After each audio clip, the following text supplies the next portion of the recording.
You can see the storm surge impacting so many in Florida this morning. This is a situation we are continuing to monitor as Idalia makes its way across the state. Joining us now, Lieutenant General Russel Honore. He is the former commander of Joint Task Force Katrina following Hurricane Katrina. Lieutenant General, thank you so much for joining us this morning.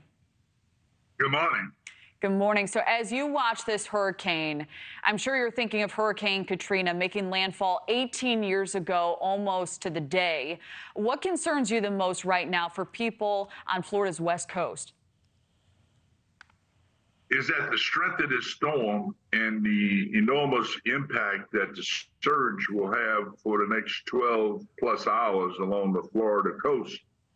When you compare Katrina with this storm, the difference is the amount of space it's covering. If you think in terms of distance between Tampa and Tallahassee, that's 255 miles. And when you do that in coastline miles, it's probably closer to 300, the jagged edges of the coast. That's a lot of area that is subject to flooding while the eye of the storm is across Interstate 10. I think the other thing we're looking at is the historic nature of this storm. It has crossed Interstate 10 and the Big Bend area as a Category 2 hurricane. Normally what we've seen historically is that once the hurricane hit landfall, within 30, 40, 50 miles, it's reduced to a tropical storm.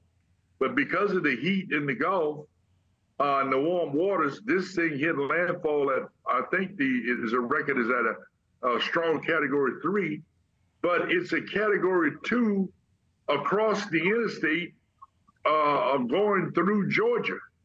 The damage to the power grid and to homes are going to be significant. And the search and rescue effort, as well organized as the state of Florida and Georgia have prepared, is going to be a significant challenge, even with all the support that has been replaced in by FEMA and with the power grid people. This is going to be a significant challenge.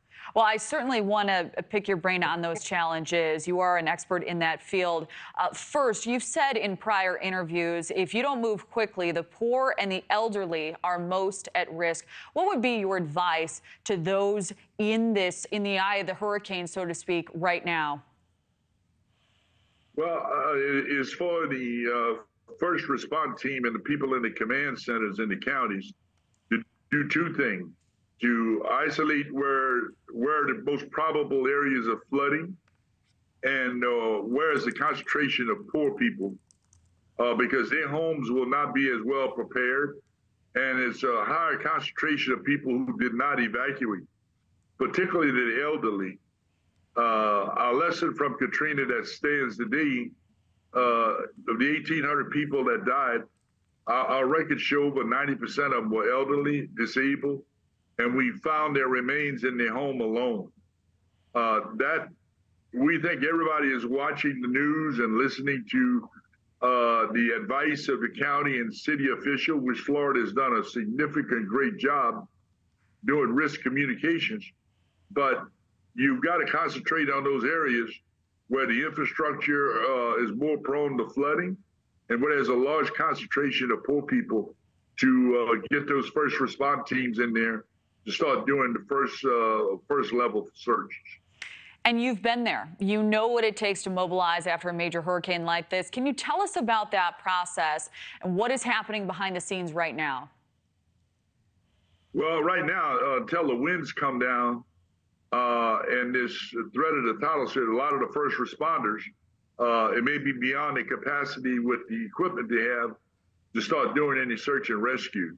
That's going to be the local decisions by the EOCs and the mayors and the county officials on when they can go out and start rescuing people, because of the high winds and the surge is still coming in.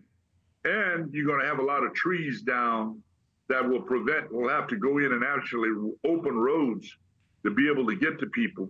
And until the winds go below 25, 30 miles an hour, most of the helicopters are going to be grounded. So we'll be dependent on satellite photos and pictures, and people that still have the cell service up will be calling and texting in for 911 response. Thank you for watching. Go to newsnationnow.com to find NewsNation on your television provider. And don't forget to click the red subscribe button below to get more of NewsNation's fact-driven, unbiased coverage.